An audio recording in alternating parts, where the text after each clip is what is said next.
The syphilis studies were a series of pseudo-experiments undertaken by the United States Public Health Service, or the PHS, between the early 1930s and the early 1970s, which aimed to observe the natural progression of untreated syphilis, which is a contagious venereal disease. So there are two stages to syphilis. There's the latent stage, which is a period where there are no visible signs or symptoms of having syphilis, and without treatment you can continue to have syphilis in your body for years and years. Then there is the next stage, which is the tertiary stage. Most people with untreated syphilis do not develop this tertiary syphilis. However, when it does happen, it can affect many different organ systems, such as the heart and blood vessels and the brain and nervous system. So this tertiary syphilis is very serious and can occur between 10 to 30 years after the initial infection. Essentially, it can result in death. However, before death, it's possible that they can get neurosyphilis. So without treatment, syphilis can spread to the brain and the nervous system, as well as the eyes and the ears.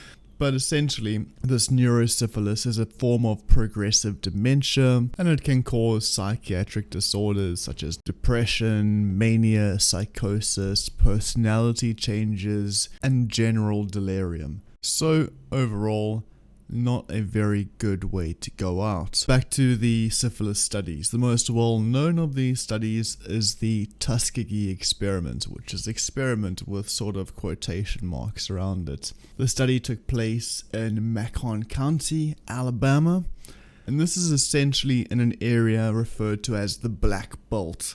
One, because it has good soil, black soil, and two, because it had a vast number of black people who were called sharecroppers. And this is essentially a tenant farmer who gives a part of each crop as rent. So when the study was started in the early 1930s, there was no initial proven treatment for syphilis. Researchers told the men who participated in the study that they were being treated for bad blood, and this was a term commonly used in the area at the time to refer to a variety of ailments. So the research itself took place on the campus of the Tuskegee Institute, and a total of 600 men were enrolled in the study. 399 of the men had this latent stage syphilis, and they were part of this experimental group, and 201 were control subjects, so they did not have latent stage syphilis. So you got to wonder, why did these men participate in the study to be treated for bad blood?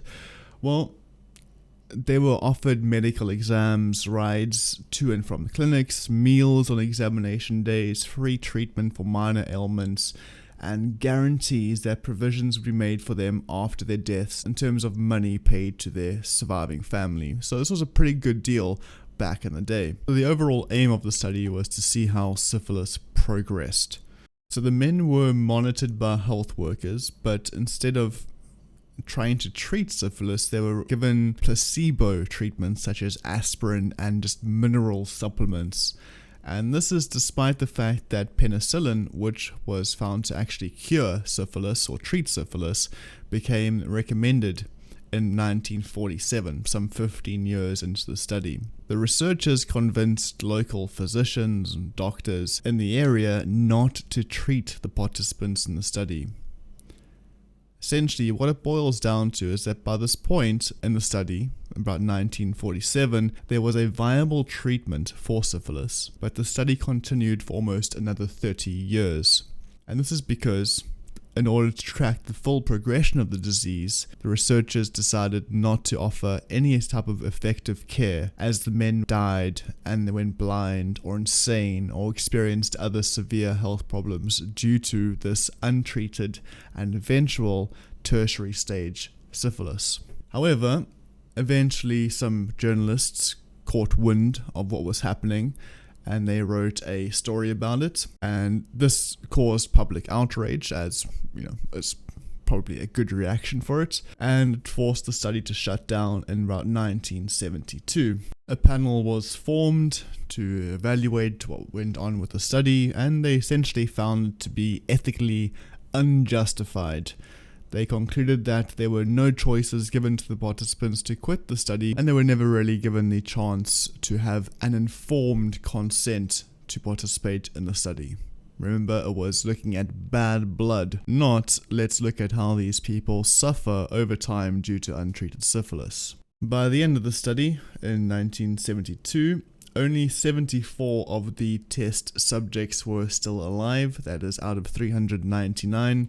Of the original 399, 28 had died of syphilis, 100 died of related complications, 40 of their wives had been infected with syphilis, remember it is a venereal disease, and 19 of their children were born with congenital syphilis, that is, being born with the disease due to it being transmitted.